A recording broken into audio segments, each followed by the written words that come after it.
when you were going through this, I'm very, very curious on this question because you have five siblings, if I remember correctly. Is you have five siblings, is not only is your life impacted by this accident, but your entire family circle is impacted by the accident. Is what do you think was one of the hardest obstacles navigating through where it not only impacted you, but you've seen it impact those around you? That is so huge. And one day I'm going to write a book about that, about the people that are not the person that the accident happened to.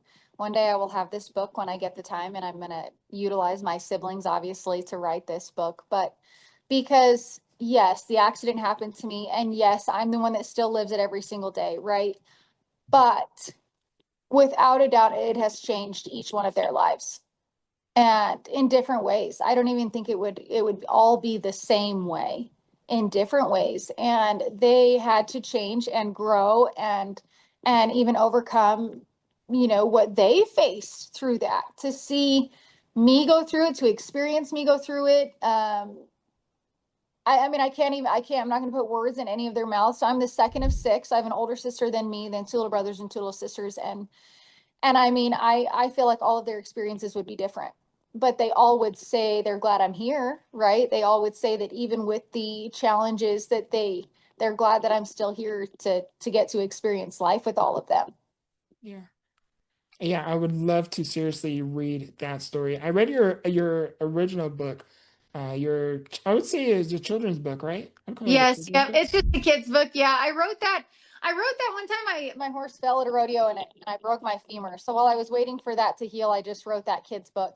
Um, because why not, while I'm sitting and waiting to be able to get back on a horse, that I wrote that kid's book. And at some point I'm going to have the other book. I've started it, and then I do want to write that one with my family. So there will be more at some point when I slow down and want to spend the time to do it.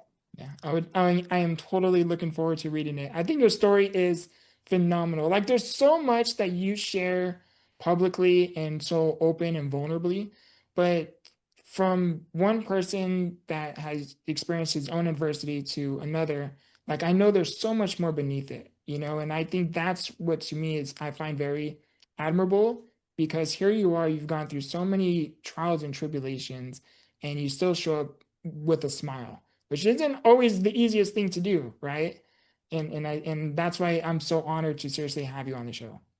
Well, thank you. And yeah, I mean, you would understand that some days you want to be doing a lot different than smiling, but it's kind of, it's in some ways it's what's expected. And I think that's kind of an interesting concept people don't always think about, but nobody wants to hang out with the person who's not happy every day, right? No one wants to hang out with the person who is miserable. And the people that love you the most are okay if you have bad days, of course. Like, I'm not saying you're not allowed to have those, but in total, like, if you want to be a person people want to be around or hear from or watch or see or follow, they want to know that you have real moments, but they want to know how you've overcome them too.